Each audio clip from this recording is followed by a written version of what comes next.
الحمد لله نحمده ونستعينه ونستغفره ونعوذ بالله من شرور انفسنا ومن سيئات اعمالنا.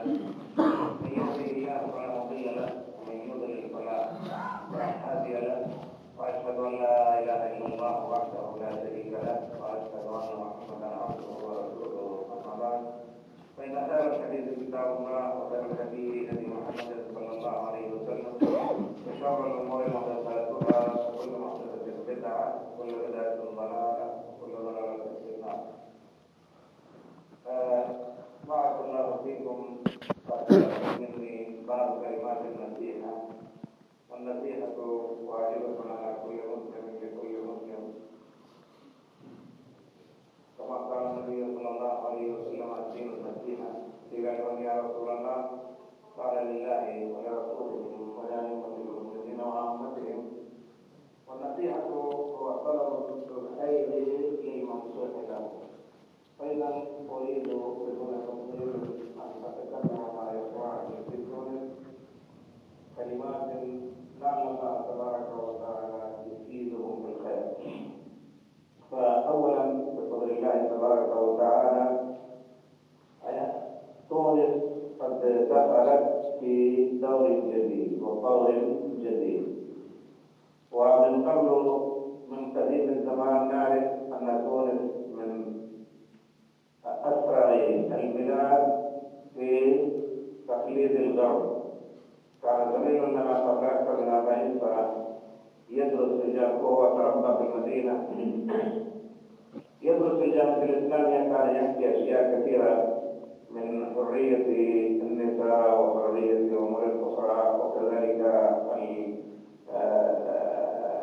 الكره للحية والكره للمتطوعين أو الذين هم الحمد لله بفضل الله تعالى حافظين الدين. لكن بفضل الله تعالى تلك الأيام قد راحت، ولا شك أن الشعب قد أعان شيئا كثيرا لأجل هذه الأيام التي الآن هم فيها. لكن نحن نقول يجب أن نشعر ونستشعر دائما أننا مسلمون، ونسمع من المسؤولين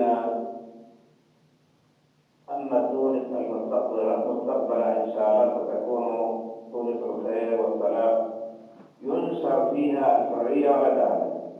وأنا أذكر أني كنت في فرنسا فسمعت من قديم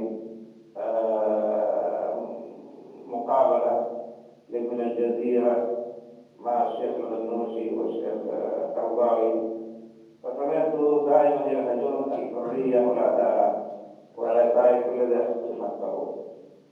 وفي هذا الباب في الحقيقة نرى أن المسؤولين يستعملون كلمات غير واضحة.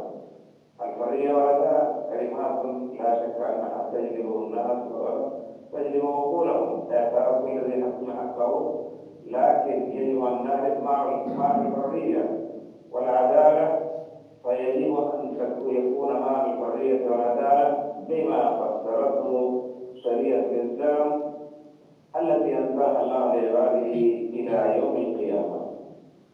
وأن نؤمن أنه لا حل لمعاناة الإنسانية من الظلم إلا في ظل نظام الإسلام.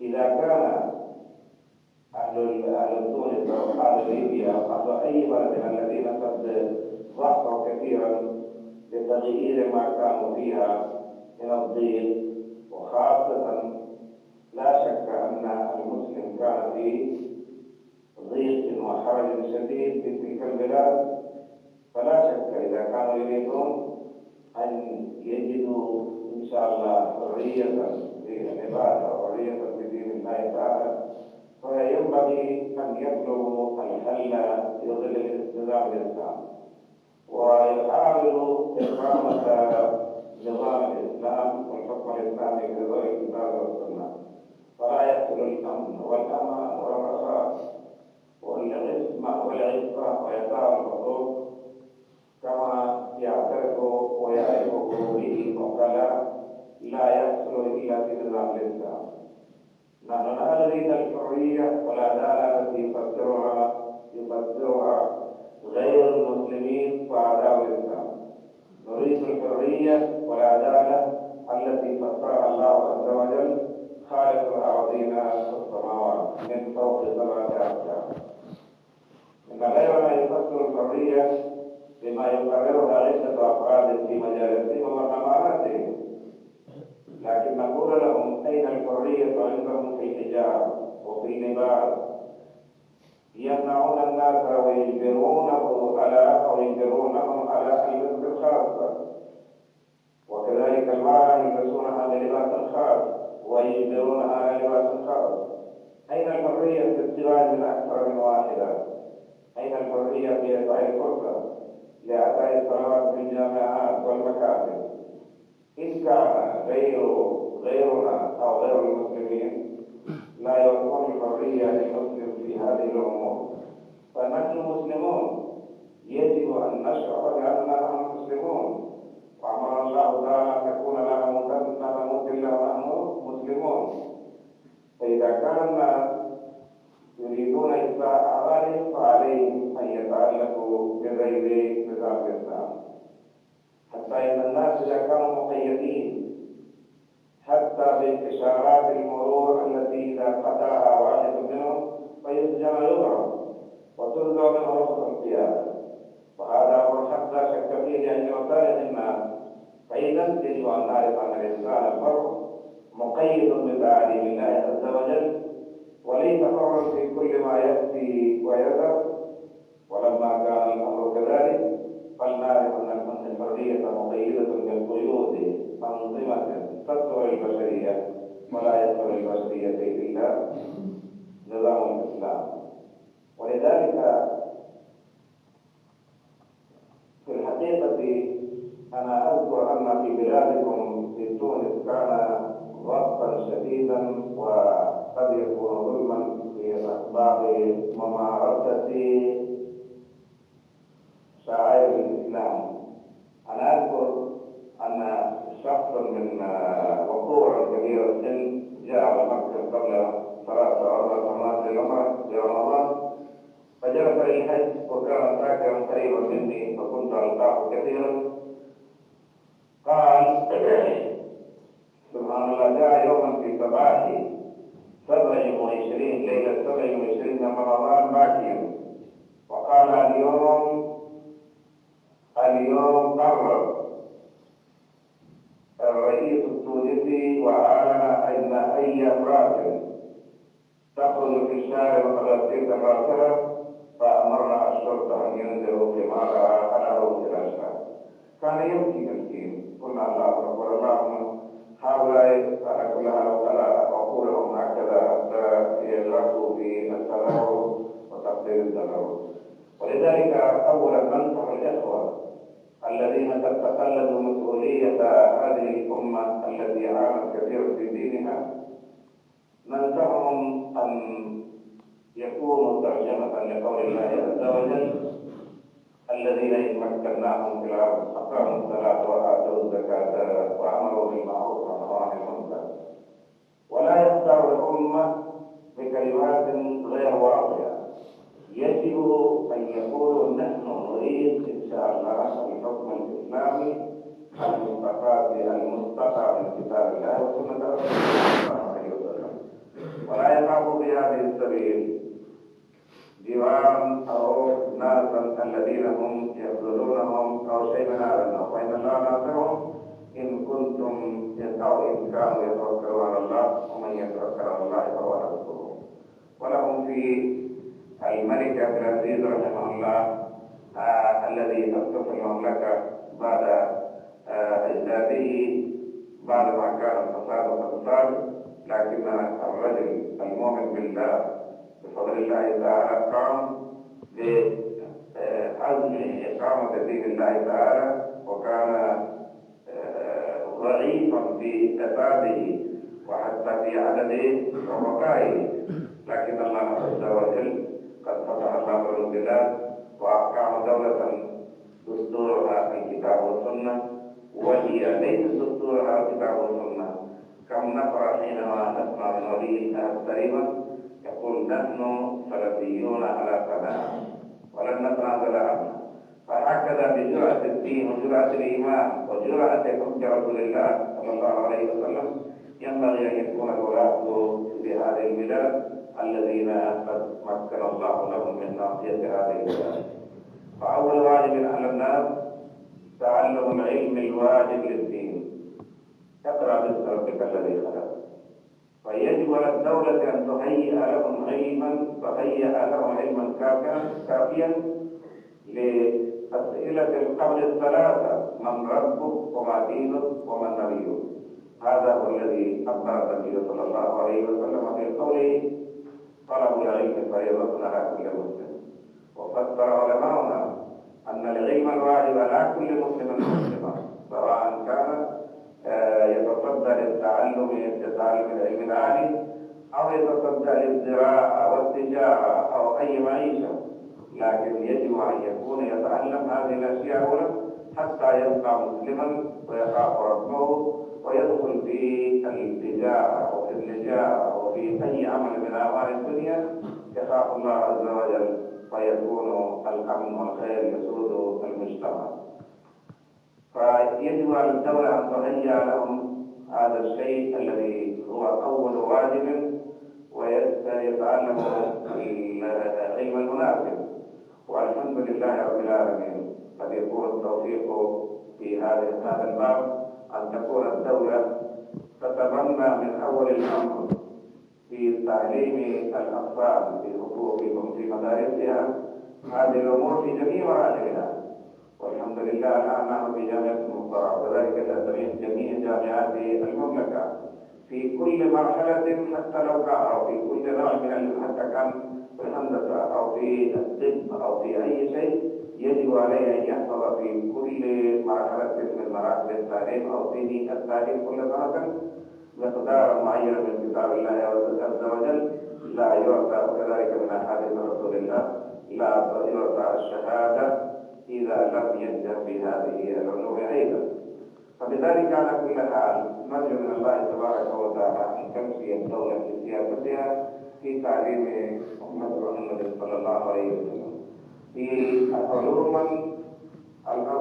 العلوم الأولية لدين الله، ثم علوم أخرى التي تحتاج إليها الدولة في سياستها. ثم لابد أن يقيموا الحكم الإسلامي في قتل القاتل والقصاص، وكذلك تغيير السياسات لاستتباب الأمن ولإقامة الأمن في بلاده، حتى يأمن الناس في أنفسهم وأموالهم، ويأمنوا في ألفة نسائهم وبناتهم واستغفر الله. ومن أمر المسؤولين أن لا يرتكبوا الأخطاء التي لأجلها صار الناس على ما صاروا. وهناك كما قلت ظلم، وعامة الناس يحبون الدين والإيمان، لا يريد أهلها إلا الدين والإيمان، فلا يفكر المسؤولون إلا بإقامة دولة تبعد الإسلام أو تنبشه عن ساحة الدنيا. ومعلوم في مثل هذا الجو يقوم الاجتهاديون أصحاب الأهواء المختلفة ليغتنموا الفرصة ويبيعوا ضمائرهم ويخونوا أمتهم. فنحن نخاطب إخوانا لنا الذين يحبون الله ورسوله ألا يجد هؤلاء مثل هؤلاء فرصة لتنفيذ مخططاتهم. ويا خسارة هذه الدماء التي أريقت والأرواح التي أزهقت والجهود التي بذلت والأموال التي أهدرت والممتلكات التي أهرقت إن لم يأمنوا بدين الله عز وجل. والذين يسمون أنفسهم أو يسمون أنفسهم على العلمانيين هم من بني جلدتنا يلتقون بلغتنا ويغيشون بيننا، ولكن في الحقيقة تجاوز لهم ورسولة المسلمين.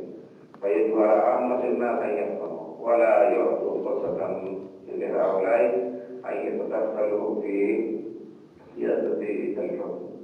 ثم بعد ذلك نخوف الله عز وجل، نخوف الله القهار الجبار، أولئك الذين يريدون أن يقودوا البلاد المسلمة هذه إلى لا دينية ويستغفر الشباب ويدفعهم بدستور لا الرابط الدين والإيمان بالله. أيها الأخوة، إن كنتم ابتليتم بغير ما تريدون من دولة إسلامية الله المستعان وهكذا قد يكون مما لا يرضي الذين هم يريدون الدين الخالص، فيجب عليكم الصبر والمصابرة، وأن تطالبوا بالحكمة لا بالمظاهرات، تطالبوا بالحكمة مطالباتكم فأنتم مسلمون، والذين يأتون على الدولة وهم مسلمون، فيجب أن تطالبوهم بالحكمة وعدم المظاهرات وعدم الاتجاه إلى العنف. في الحقيقة إذا كان المظاهرات وضعت في بلد ما فلا تنقطع، وافترضوا بمصر التي كل يوم فيها مظاهرات ومقاتلات وتجمعات ومكافآت. اللهم المستعان، ونقول لكم حفظكم الله من كل سوء. ونقع على الجميع الذين في الحقيقة يعني يتولون أمر المسلمين قول الله تعالى: إن الذين يؤذون المؤمنين والمؤمنات بغير ما اكتسبوا فقد احتملوا إثما مرتعا وإثما مبينا. وقال النبي صلى الله عليه وسلم: من ولي من أمر المسلمين شيئا فغشهم فهو من النار. وقال صلى الله عليه وسلم: من ولي من أمر المسلمين ثم أغلق بعضه دون المسكين والمظلوم وذوي الحاجة أغلق الله تبارك وتعالى ورحمته دون حاجته وفقره. ولذلك نقول للإخوان الذين يريدون لهذه البلاد ولأصحاب هذه البلاد الخير: أولا أن يحاولوا لمحو البدع والخرافات التي علقت بالدين الإسلامي، ويحاولوا إقناع الدولة بأنهم لا ينجحون في الحقيقة في ما يريدون من الأمن وغيرها، ولا ينالون رضا الله تبارك وتعالى إلا أن يخلصوا الدين من جميع البدع والخرافات التي لا يهتد به، وما أمروا إلا ليعبدوا الله مخلصين له الدين. ألا لله الدين الخالص، فيجب أن يسمعوا مطالبة إخوانهم ولا يلزموهم ولا يوغلوا صدورهم إلى عنف غيرها. ونحن دائما نقول للإخوان: كل مطالبة أو كل شيء يكون بالصبر وليس بالعنف وليس بالمظاهرات. على كل حال أقول للإخوان: فرضنا إذا ابتليتم وقد ابتليت بعض البلاد لعلكم تعرفونها حتى انفصلت عن بلاد الكفر باسم الإسلام وأهلها، حيث إنهم كانوا يريدون الحكم فقط وما كانوا يريدون تنفيذ حكم الإسلام. ولذلك إلى الآن وقد تمت الآن قريبا من 60 سنة لكنهم لم ينفذوا حكم الله، إنما هم على إباحة الخمر وكذلك سائر الرخص للدعارة وغيرها. والله المستعان. وما أخذت هذه الدولة وما قتل الناس وما ضحوا إلا لأنهم كانوا يحلمون بدولة إن شاء الله يسمعوا فيها كتاب الله وسنة رسوله. لكن إذا الآن هم تلاعبوا ولم يفعلوا شيئا من هذا. ولكن الشيء الذي أريد أن أوضح لكم أنه لكم أن تفتحوا المدارس الدينية الشرعية حتى يكثر الناس، والدعاء يكونوا بالحكمة والمحنة حتى يحافظوا مهما كانت الدول. حتى لو كان الإنسان في بلاد كفر خالص يحكمها الكفار، يجب أن تكونوا أنتم في إعداد أطفال في التربية الإسلامية، وكذلك في فتح المدارس العالية حتى يتخرج منها العلماء ويلزمهم جامعة الدعوة وغيرها من الحقيقة لها تاريخ مجيد. ينبغي أن يكون أهلها يفكرون في الدين، علماء الذين يخدمون الدين والإيمان. كذلك قد يكون هناك، نحن نعرف البلاد التي أخذت للإسلام لكنها ما أنزلت فيها أحكام الإسلام، قالوا كيف نحكم وليس عندنا قضاة مسلمين، قضاة علماء قضاة مسلمين، إنما كلهم قضاة وهم تعلموا القانون الوضعي. فكل هذه الأمور التي قد يماطل بها من الممكن أن تغير للبلاد ناسا إن شاء الله يدعون إلى كتاب الله، وقضاة يخدمون أيضا في الحكم، ولا يكون عذرا لمن يجد العذر في مثل هذا المجال. ثانيا توصي الإخوان أن الذين قضوا أياما خاصة في بلاد خارجة ويكون لهم علم إن شاء الله بالدين الصحيح وأول أمور الدين الخالص الدعوة أو التوحيد الخالص ومسائلها، مسائل التوحيد الخالص. فإذا كان عنده علم فليجلس في المساجد ويعلم الناس، لكنه يحذر الكلام ارتجالا والدخول في الفتاوى التي لا علم له به. يأخذ كتابا من الكتب المعروفة لعلماء المعروفين الذين لهم قدم صدق في خبرة العقيدة والشريعة، ويقرأ على الناس الكتب الصغيرة التي يفهمه حتى عامة الناس، ولا يستعين بأنفسه بأن علماء الإسلام الخارجين. الإنسان قد يقدر نفسه إن شاء الله يقرأ لهم هذه الكتب ويفهمهم، وكذلك لا يدخلوا في الفتاوى التي لا يعلم بها، بل إذا جاء مسائل فيستدعو إلى العلماء حتى يجيبوا الأسئلة فيجيبهم، ولا عيب في ذلك. علماء كبار في الحقيقة. هذا الخطيب البغدادي رحمه الله جاء في ترجمته أنه كان عالما من عالم الناس في أصول الحديث والحديث، لكنه إذا جاء في المسألة لا يجيبه في حينه ويغيبهم للغد في مسألة على وجهها نقية واضحة. فأنا أريد من الإخوان لا أقول أن يجلس كل من يكون له دعوة، وهذه الدعوة لابد أن يكون مبنيا على الدليل، يكون قد خرج أو تعلم أو يكون مطالعاته إن شاء الله واسعة لا يشك في فهم هذه المعاني، فإن شاء الله يجلس ويعلم الناس. وكان صحابة رسول الله صلى الله عليه وسلم منهم مالك بن الحويرث كما جاء في صحيح البخاري أنه قال جلسنا عند النبي صلى الله عليه وسلم نتعلم العلم، فلما رآنا اشتقنا إلى أهلنا سألنا من تركناهم وراءنا، فلما أخبرناه قال اذهبوا إلى أهليكم وكونوا فيهم وعلموهم. والروايات جاءت أنهم جلسوا 20 يوما فقط، فقال صلى الله عليه وسلم علموهم.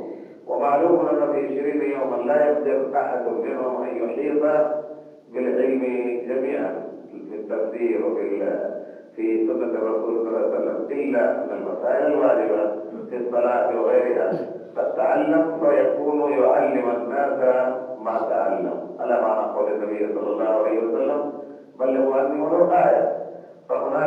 لكن هناك مجد إخوان قد يكون وهم من حسن النية قد يمنعون زملائهم الذين قد يقومون الناس ويتهمونهم باستكبار وكذلك الإمامة وليس يستحق في نظرهم. نقول لا، هو إذا كانت نيته صالحة إن شاء الله فالناس يعرفون، والناس شهداء الله بأمره، والناس يشهدون أن فلان أعلم من فلان وفوق كل ذي علم عليم. فإن شاء الله ينبغي أن يجلس الإخوان الذين لهم بعض العلم ويعلم إخوانهم حتى إن شاء الله يتهيأ لك البلاد أو تتهيأ للبلاد علماء. أيضا أنتم الآن في حقيقة لا شك أن تونس كانت مغلقة والظاهر ما كان يدخل طلبة للدراسة في دراسة الشريعة، والآن نريد منكم أن تطالبوا من الدولة أن تخاطب المملكة على الأقل إن شاء الله التي هي ربما تأتيكم منها وغيرها وتخرج يعني جماعات وتتخرج إن شاء الله في الشريعة. واعلموا أن دراسة صحيحة في العقيدة في الكتاب والسنة لا تجدون مثل ما تجدون في جامعات المملكة. وإذا قدر الله أن يجلس الإنسان في مكتبة في هذا الحرم وكذلك صار حديث غيرها، فنحن نحثكم على تعلم وتهيئة الجو بفتح المدارس الخاصة والعامة هناك في بلادكم. فليكن موقفكم أمام هذه المسائل الحقيقة موقف الجد، ولا تقولوا لا نقدر نحن لا بد أن تقوم الدولة كلها. لا أبدا، هذه في الحقيقة ليس هذا الأمر بالدليل. ثانيا، لا شك أن في البلاد قد تجدون اتجاهات مختلفة دينية، اتجاهات بل مناهج مختلفة لمن يريد يخدم الدين وغيرها. ونحن لا نشك أن الفكر الذي ينبغي جميع الناس هو فكر السلف محمد صلى الله عليه وسلم وصحابة رسول الله صلى الله عليه وسلم. ونقول للذين يجدون في أنفسهم ضيقا حرجا بل حسدا وحنقا على السلفية فهم في الحقيقة لا يضرون إلا أنفسهم. السلفية إلا هي الدين الذي أنزله الله عز وجل على نبيه محمد صلى الله عليه وسلم وأتمه وبشر بإتمامه على أمة محمد صلى الله عليه وسلم يا رب. ليست السلفية إلا هي عين ما دعا إليه الرسول صلى الله عليه وسلم. فمن خالف والله خالف الدين الخالف الذي أمر به أن يعبد الله به. أيها الإخوة الذين يرون السلفية هي الوهابية أيضا، أنا كنت سبحان الله قريبا في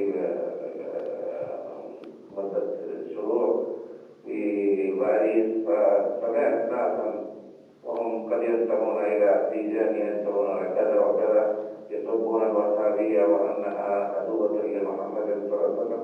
يجب عليهم إن كانوا يريدون الخير ولا يتكلموا إلا بعلم، لأنه ويحرم كما قال النبي صلى الله عليه وسلم لمعاذ هل يكب الناس في النار إلا حصائد وألسنتهم. مثل هذه الأقوال التي تتلقفونها تقليدا وتتضمنون بها بالسلفية والسلفيين بالوهابية إنما هي في الحقيقة بمعنى حصائد الألسنة التي سوق منها النبي صلى الله عليه وسلم. ثم لعلي أفضل عليكم كلمة أخيرة للإخوة الذين يدعون أنهم أو بالفعل أنهم على السلفية، لكن قد انحرف بعض أفكارهم فيهم من يطلق التكفير على إخوانه والتوزيع لأدنى الأسباب. هذه مشكلة قد عمت جميع البلاد، سواء كانت بلاد الكفر التي فيها المسلمون أو بلاد الإسلام. الحقيقة أن هذا التوزيع وهذا التكفير لا يجوز إلا للعلماء الذين يعرفون مداخل والتكفير والتبديع. وإذا كان أحد من العلماء كفر أحدا أيضا الوراء ألا تسرع في هذا، إذا قتل إخوان المسلمين ألا يفرقوا فيما بينهم لأن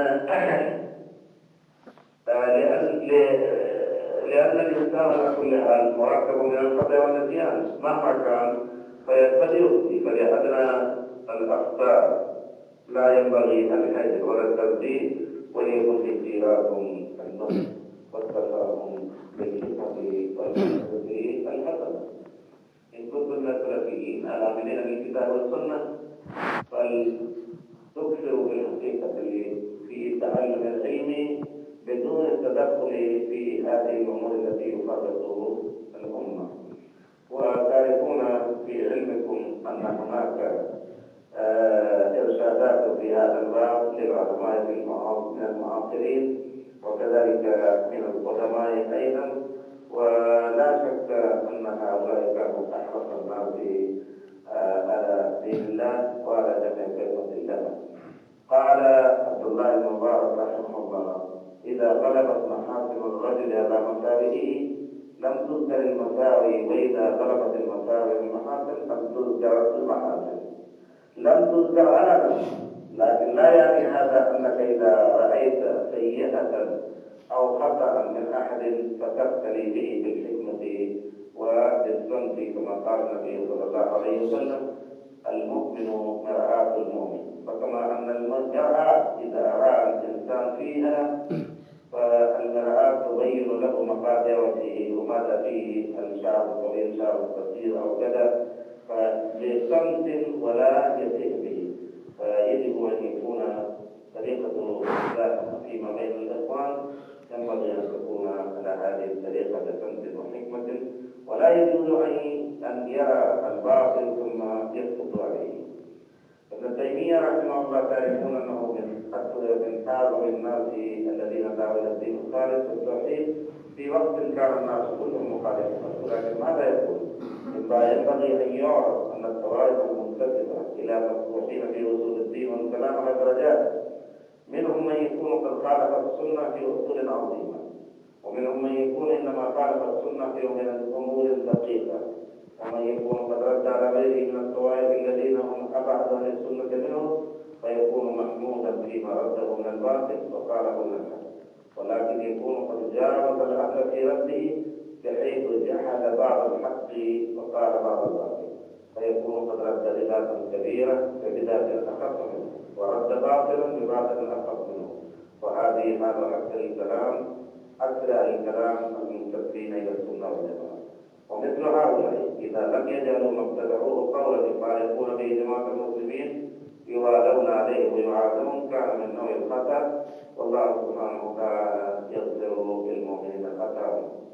فأقوالهم في هذا شيء كثير جدا، وكثير من المستقراء وكثير من مجتهد السلف والخلف قالوا وفعلوا ما هو بدعة ولم يعلموا أنه بدعة، إما لأحاديث ضعيفة مصححة، وإما لآيات فهم منها ما لم يرد منها، وإما لرأي رأوه في المسألة نصوص لم تدعوهم. وإذا اتقى الرجل ربه ما استطاع دخل في قوله ربنا لا تؤاخذنا إن نسينا أو أخطأنا. مثل هذه المسائل للأئمة في الحقيقة كثير جدا في جمع كلمة المسلمين، فلا ينبغي أن نقوم ببعض كلمات التجريد وبالهجر من أهل السنة، وهذه الفتنة تتعمق في بلاد الإسلام وفي غير بلاد الإسلام، خاصة الذين ينتمون إلى السلفية ويدعون أنهم على طريقة الكتاب والسنة.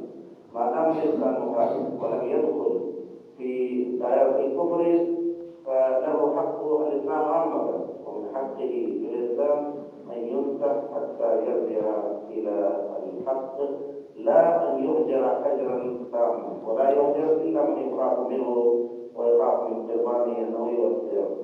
هذه بعض الكلمات التي استغرقتها الآن وإن كانت لا تؤثر، لكن نرجو من الله أن يفيد إخوانا، يفيد نفسي ويفيد إخوانا الذين يسمعون. وعلى هذا أطلب منكم السماع وأستأذن منكم أن يكون آخر كلامي الحمد لله رب العالمين، والصلاة والسلام على خير خلقه محمد وعلى آله وأصحابه أجمعين، والسلام عليكم ورحمة الله وبركاته، وجزاكم الله خيرا على ما طلبتم مني وعلى حسن الإصرار، والله يحفظنا جميعا من كل سوء. السلام عليكم ورحمة الله. بارك الله فيكم ونفع بعلمكم. نستأذنكم الشيخ في طرح بعض الأسئلة ممكن. نعم بابا. أحسن الله إليكم. هذا سائل يقول: ما هو القول الفصل في رواية؟ لا صوت شوية ضعيف.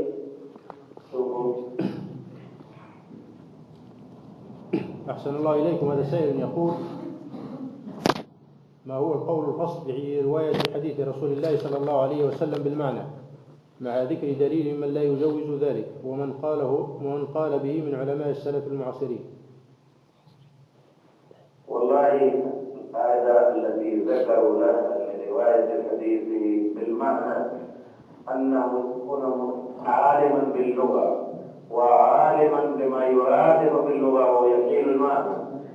إذا كان لا يعرف كلمة التي جاء في الحديث الصحيح ومعناه بلفظ آخر فلا يحق له أن يرجع بالمعنى. نعم، إذا كان المعنى مرتسما في ذهنه باليقين والألفاظ غير مستحضرة فمن الممكن أن يقول روى البخاري كما فيما معناه أنه كذا وكذا، لا بأس في هذا، لكنه لا يغير إذا كان مستحضرا اللفظ لفظ الحديث، لأن لفظ الحديث فيها كل بركة. أحسن الله إليكم. هذا سائل يقول: ما هي المراحل التي يتبعها الطالب لدراسة تخريج الأسانيد؟ وما هي المراجع المعتمدة بذلك؟ الله أكبر. تخريج الحديث أولا مهم جدا بالحقيقة لا شك فيه، لكنه المراحل هي في الحقيقة قد تكون يعني بالممارسة هي التي تأتي. أولا كنا نجلس لتخريج حديث واحد ساعات طويلة، والآن من الحاصل يمكن تخرج حديث 20 ثانية في دقيقة، لكن ينبغي أن تستفيد من هذه الطرق قواعد الأئمة، متابعات وشواهد كمان يتفكر عن طريق الحاصل أو أخرجت من مظانها من الكتب. لكن بدايتها لابد أن تتعلم ما هي طرق التخريج. طرق التخريج أولا معرفة المصادر التي تكون تذكر. مثلا الآن إذا جاء حديث يتعلق بمعجزة النبي صلى الله عليه وسلم، فأول عمل يقوم به الطالب الأحاديث الكتب التي خصصت لهذا المعنى مثل دلائل الأول البيهقي، خصائص السيوطي وغيرها. أما إذا كان حديثا عاما وطلب الصحابي عن طريق الصحابي وعن طريق الكتب التي خرجت كتب التخريج أيضا خرجت الأحاديث في كتب خاصة، حتى إذا كان متعرفا هذا الحديث يتعلق بالحيوان مثلا حياة الحيوان الزميني، فإذا كان أول ما ينبغي أن يتعرض في هذا الكتاب لعلك تجد ما لا تجد في غيرها من الكتب، فيقول وأخرج الطبراني وأخرج كذا.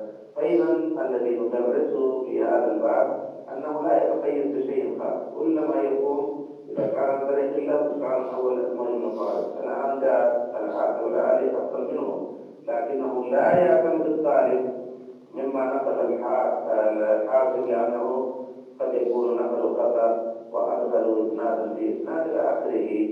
فالتخريج بمعنى ذكر الطرق، هذا له طرق كثيرة. الإنسان إذا دخل فالله يفتح عليه ولا ينبغي أن يتقيد بقواعد خاصة إلا ما ذكروا عن طريق الصحابة مثالين عن طريق الأحكام والجوامع وغيرها.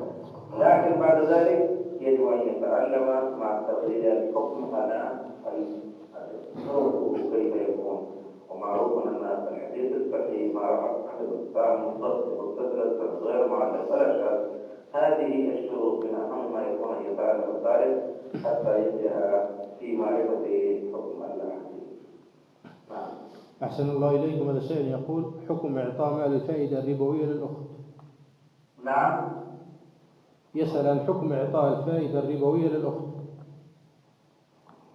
فائدة ربوية فائدة لا يكون بعمل فيه فائدة ربوية حتى ينفق عنها منها وكذا. لكن مثلا الآن الشيء الذي تضطر إليه أنك حفظا لمالك قد تودع في البنوك، والبنوك قد من قاعدة أنها تعطي، لكن أنت لا تترك لهم، لأن البنوك قد تكون كافرة وتصرف هذا المال الذي جاء عن مالك في ضد الإسلام والمسلمين، لكن تأخذ هذه الأموال وأنت مضطر لأخذه ومضطر وأنت لا تترك حتى تنفق على أخت أو على أي أحد يحتاج من أصحاب الزكاة أو قد يكون أشد حاجة منه. نعم، لكن لا يستفيد منه ولا يعمل عملا يتعامل تعاملا من أول يعرف هذا الربا إلا في هذه المسائل الخاصة التي في حفظ المال لا بد أن نحط فيه أموال في البنوك، وإن كانت ربوية إذا لم تحصل غيرها فيجاز إن شاء الله، لكنه لا يأخذ هذه الأموال التي تمر الفوائد وهي ربا، لا يفعل لنفسه بل ينفقها أشد الحاجات المحتاجة للناس. أحسن الله إليكم. هذا سائل يقول: ما حكم من يقول أن الأشاعرة هم أهل السنة والجماعة ويصرحون بذلك في الإذاعة وقد يلبسون على العامة، وما هو موقفنا من ذلك؟ موقفنا من هذا واضح جدا. نقول لماذا نسميها أشاعرة؟ لماذا لا نقول محمديين أو سحابيين أو يعني سلفيين عبارة عن النبي صلى الله عليه وسلم وقد قال أنا سلفكم؟ فلماذا هذه الانتسابات؟ هل نحفظ لنا أن نسبة إلى النبي صلى الله عليه وسلم؟ أما قولهم أن الأشاعرة هم أهل السنة، في الحقيقة أنا أقول ولا أخاف بالله لومة لائم أن الأشاعرة وجميع من جاء بعقيدة هم أصحاب بدع وليس أصحاب سنة، ولو غاب هذا الكلام لأنهم أتوا ببدعة في أعظم أركان الدين العقيدة، فغيروا الإمام أبو حنيفة رحمه الله، الحنفية والمالكية والشافعية كلهم في الحقيقة غيروا في عقيدتهم من أئمتهم، وكلهم أئمتنا وكلهم عقيدتهم هو عقيدة النبي صلى الله عليه وسلم وهم أصحاب الحديث. الإمام أبو حنيفة رحمه الله الآن وكذلك الشافعي وكذلك أتباع مالك كلهم في الحقيقة ظلوا بهذا الباب إلا أصحاب الإمام أحمد، أكثرهم كانوا الأشاعرة وبعضهم وقع في الأشعرية، وهم كانوا رمز تفصيل العقيدة في كل القرون.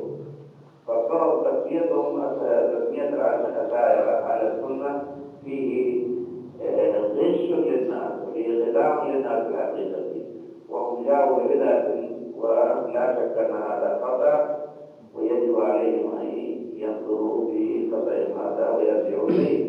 الإمام أبو حنيفة قال في البلخي: سألت الإمام عن رجل يقول أنا لا أؤمن بأن الله على العرش، فقال الإمام أبو حنيفة هو كافر.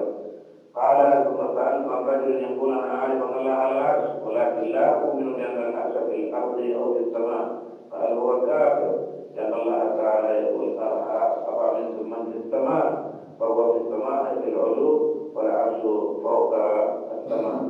ففي الحقيقة يعني هم كفروا بأئمتهم بهذا، ولما دخلوا في البدع فلم يدخلوا في جانب واحد فقط، تراه أحدهم أشعريا ماتريديا، ثم بعد ذلك في السلوك والتزكية ماذا يكون؟ قد يكون نقشبندي شيشتي قادري، لم يكفهم تزكية رسول الله صلى الله عليه وسلم الذي من وظيفته يزكيهم ويعلمهم الكتاب والحكمة. سبحان الله. فصار أشعريا ماتريديا، ثم بعد ذلك في باب التصوف قد ينتسبون إلى فلان وإلى فلان، الله المستعان. فلذلك نقول قد أتوا ببدع كثيرة، فتسميتهم على السنة والله تجاوز كبير للسنة. أحسن الله إليكم. هذا السائل يقول: ما السبيل لتعليم أطفالنا في ظل عدم وجود مدارس غير مختلطة؟ في ظل عدم وجود مدارس غير مختلطة، الاختلاط غير مختلطة، ولذلك قلنا لابد أن توجدوا أنتم، والدولة لا يجوز لها أن تمنعكم، توجدوا ولا تتكسبون إلا لأولادكم، كما أنكم مسؤولون عن إطعامهم وإسقائهم كذلك عن تربيتهم، فتوجد مدارس خاصة ولا يرسل إلى المدارس الحكومية إلا إذا كبروا ولا يخاف عليهم في دينهم وعقيدتهم، فيعلمون إن شاء الله العقيدة والشريعة مع علوم أخرى أيضا. إذا قمتم بهذا إن شاء الله تنجحون، كما أن في بلاد كثيرة المسلمون الحمد لله قد حافظوا على هويتهم الإسلامية بهذه الطريقة، والدول بحال فلاطين كما أنها تسمح أن تفتح المدارس والمساجد، فمثل هذا ينبغي أن تكونوا أنتم إذا لم تجدوا من الدولة تشريعا. أحسن الله إليكم. هذا السائل يقول: عندنا في مدينة مجاورة انتشار عقيدة الإباضية، ولعل بعضنا يصادف أن يصلي في مسجدهم، فهل صلاتنا صحيحة؟ هل صلاته صحيحة؟ والله الإباضية في عقيدتهم حتى يعني أنا الذي نعرفه إذا كانوا على إباضية قديمة ففيهم أمور معلومة بالضرورة. حكم العلماء على بعض الإباضية عامة إذا كانوا خوارج لم يحكموا عليهم بالكفر إلا إذا كانوا يستدلون وليس بالتأويل. فالمسألة صعبة، لابد أن نعرف ما هي عقيدتهم. إذا كانت عقيدتهم لا تخرجهم عن دائرة الإسلام فعلى السنة قد اتفقوا صلوا خلف كل باب وفاسد، لكن إذا كانت هناك مسائل يستجيبون لغيره فلا ينبغي أن تدخلوا معهم الناس. أحسن الله إليكم. هذا سائل يقول: نريد إنشاء مدرسة سلفية لتعليم الكتاب والسنة، ولكن لا نجد التمويل اللازم، فهل يمكن أن تتوسطوا لنا عند من يكون مساعد؟ والله يا إخوان فيكم خير ليس بمعنى أن أنا قلت للإخوان الليبيين وبذلك أقول لكم أنتم إذا جئتم بعضكم إن شاء الله ممثلين أو تأخذوا معهم أوراقهم في أيام رمضان وغيرها، خاصة في الجامعة الإسلامية وجامعة المنصورة، وتنشرون هذه الشهادات والطلبات في الجامعات. إن شاء الله يمكن يكون لكم رعاية خاصة وخاصة في هذه الأيام. والحمد لله الدولة السعودية قد تعرف في تعليم أبناء المسلمين من كل البلاد، فتعطي هذه الطريقة التي أما إذا جئتم فنتكلم مع الإخوان والمشايخ وإن شاء الله يكون لعل الله يأتي بالخير، وقد يكون مشايخ يشفعون لنا أيضا. نعم. بارك الله فيك.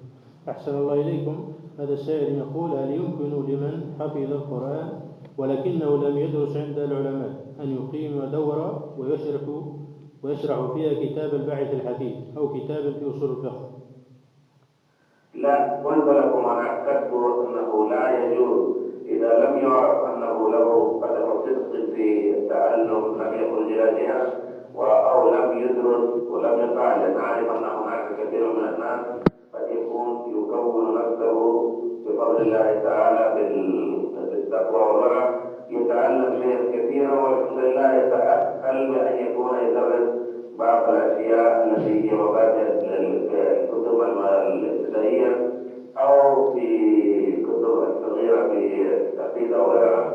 إذا لم يكن الإنسان معروفا بين الناس بهذا الطلب وبهذا الجنس، وفجأة فرض للناس لتعليم أصول الحديث وأصول الفقه وشروع الحديث بمجرد قوله قد حفظ القرآن، لا يصح له. حتى حافظ القرآن لا يجوز له أن يفسر القرآن الكريم، فلا بد أن يكون الشخص إذا كان يجزي نفسه ويعرف الناس أنه الحمد لله فيما بين الناس أنه على عضو سماع الأشرطة وغيرها السلفية والعلمية.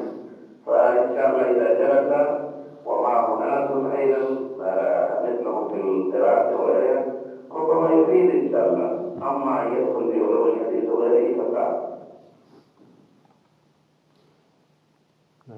أحسن الله إليكم. هذا السائل يقول: بعض الشباب هداهم الله كلما دعونا إلى سنة وحذرنا من بدعة أو من داعية حذر منه علماء السنة صاحوا مداخلة، فما نصيحتكم لهؤلاء وغيرهم؟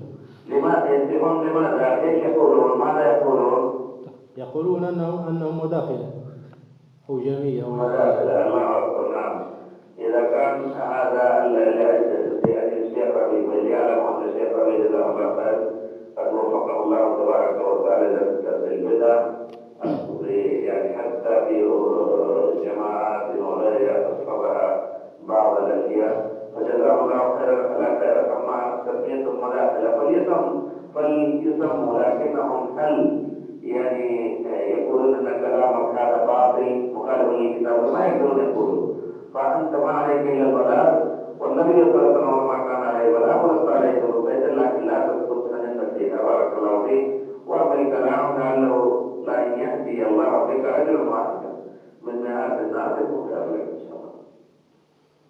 أحسن الله إليكم. هذا سائل يقول: ما حكم الخيوط التي توضع في المساجد لتسوية الصفوف؟ والله الخيوط في الحقيقة لا تفيد شيء، فلا تفيد، لكن لا ينبغي أن تكون هذه الخيوط سببا لترك السنة. النبي صلى الله عليه وسلم كان يدخل ما بين الصفوف ويأمر بين الصفوف كان يمسك على أكتافهم ويقول إنه يأتيكم إلى فلا تركوا الخطوط قد يكون سببا لترك السنة، ويؤكد الإمام ويدخل وينظر ثم بعد ذلك يبدأ بالصلاة. ليس كما أنه مجرد عظيمة الصلاة الله أكبر إلى آخره، كل هذا مما يخالف سنة النبي صلى الله عليه وسلم. وقد أمرنا أن نصلي كما رأيناه يصلي في الأحاديث وغيرها، فهذا يلزم ألا نجد الخطوط. لكن هذا فيه الأجرين إذا كان الإنسان بتسوية الصفوف فالإمام غيره من فلا يبطل السنة ويستبدل به شيئا. نعم. أحسن الله إليكم. بقي عدة أسئلة نواصل. نعم لا بأس، تفضلوا. بارك الله فيك. هذا سائل يقول: قال صلى الله عليه وسلم: إن الرقى والتمائم والتولة شرك، فما هي التولة؟ التولة من الولاء أو من الولي، والولي بمعنى المحبة يعني.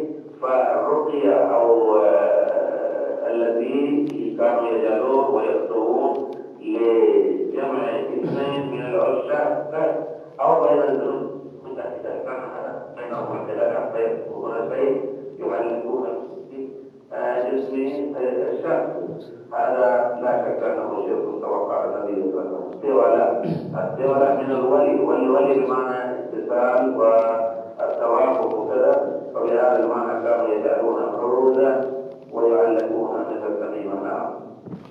أحسن الله إليكم. هذا سائل يقول: حكم الصلاة خلف أشعري؟ والله أجاز العلماء خلف الأشعري لا شك أنهم لم يكفروا، لكن ضللوا وخطأوا، فأمره جائز إن شاء الله إذا كان أحد يتعرض للمذهب ويترك بعض السنة أيضا، وأجازوا الصلاة. لكنه نقول دائما إذا كان هناك من يصلي على السنة من أئمة والمسجد موجود في هذا، فيجب أن يقرأ إلى هذا المسجد. أحسن الله إليكم. هذا سائل يقول: هل صحيح أن الصوفية تسمية أطلقت قديما على أناس زهاد كانوا يلبسون الصوف وأن عقيدتهم سليمة لا بأس بها؟ هو أول الأمر كما قالوا هم الصوفية من التفاعل وكذا، لكن الصحيح أنهم ناس ابتدعوا كل بدعة قبل هنا أنهم يختاروا لأنفسهم هذا الصوف، والنبي صلى الله عليه وسلم ما كان أن يختار نفسه ولا أصحابه إلا ما سيختار له كان الاعتقاد أو البدعة، مهما كان إذا كان يعني يختار لهذا الصوف وإن اختاروا هذا اللباس، لكن إذا كانوا هم على سنة في التقوى وكذلك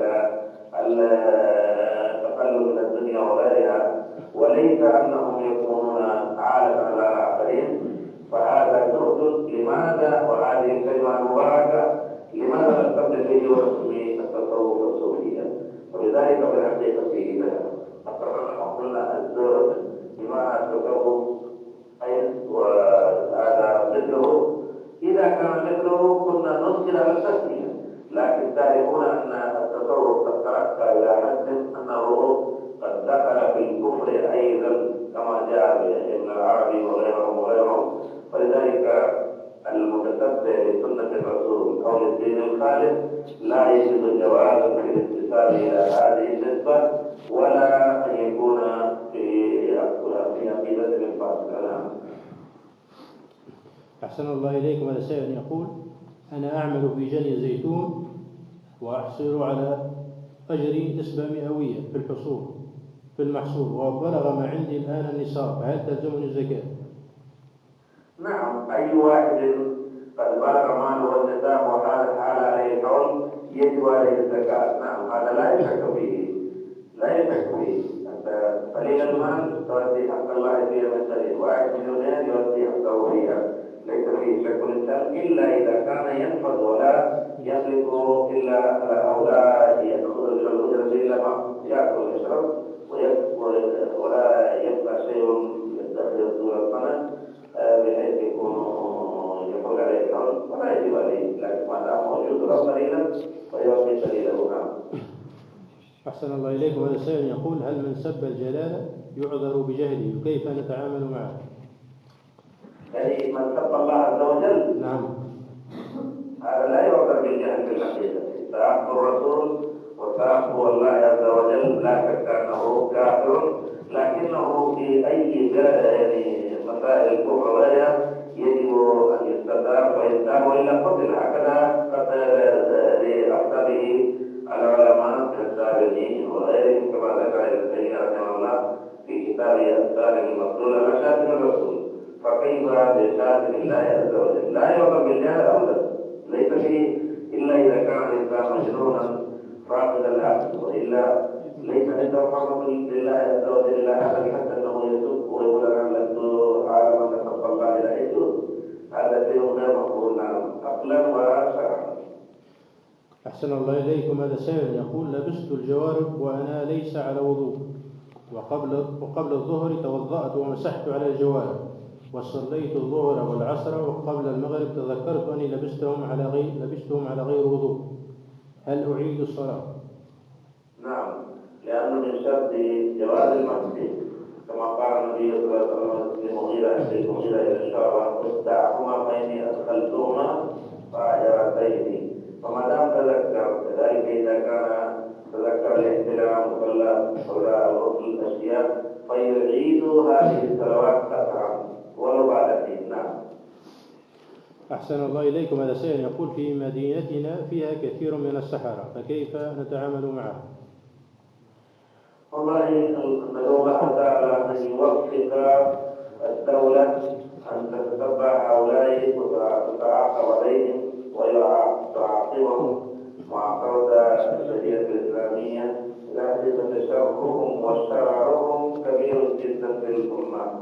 أفراد نحن وأنت وهم هؤلاء ما نقدر نعمل شيء، لا يمكن أن نقتل، لكن حدهم القتل كما جاء، والقتل يكون انقطاع وغيرها إلى الدولة، إلا أننا نحن نشيع بين الناس إذا تيقنا أنه ساحر، وكذلك ننشره حجرا لا نوليه أو لا نعطيه وجوها نوليه ظهورا ونشهر أمره حتى يتعاون الناس ويخافوا منه. أحسن الله إليكم. هذا سؤال أخير: أصح الأقوال في المسبوق كيف يقضي؟ في المسبوق يعني شخص جاء لصلاة الظهر والإمام قد تقدم به أو قد صلى 3 ركعات وبقيت عليه ركعة واحدة، يقوم ويكمل ويسلم. إذا كان فاتت ركعة واحدة من الظهر كفاتت الإمام أحمد بن حنبل فاتت 3 ركعات، فيدخل يجلس مع الإمام جلسة تشرب الإمام وهو إثبات تحيات والصلوات على النبي صلى الله عليه وسلم وكله. ثم إذا قام للثانية وصلى الثانية فيجلس بعد الركعة الواحدة فتصير له ركعتان، ثم يكمل الركعتان أو الركعتين الأخيرتين، يعني كأنه جلس مع الإمام هذه الجلسة لأجل متابعة الإمام، لكن بعد كل ركعتين التشهد وجب عليه ما جاء في الحديث: إذا جاء الركعة الثانية من الركعة 3 الباقية فيجلس بالتشهد ثم يقوم ويأتي الركعتين الأخرين ثم يسلم. ثانيا إذا دخل أو ثالثا إذا دخل في الثالثة والرابعة فهل يصلي مع الفاتحة سورة أخرى؟ نعم، لأن هذه الصلاة أول الركعتين له، وإن كان للإمام آخر الركعتين فيحاول أن يقرأ مع الفاتحة سورة أخرى أيضا إن شاء الله. كذلك إذا فاتت صلاة الجنازة وتكبيراتها فأول ما يدخل إذا دخل في آخر فيه ما الإمام في آخر كبير ولا نعم. انتهت الأسئلة. بارك الله فيكم ونفع بعلمكم وأحسن الله إليكم. جزاكم الله خيرا إن شاء الله.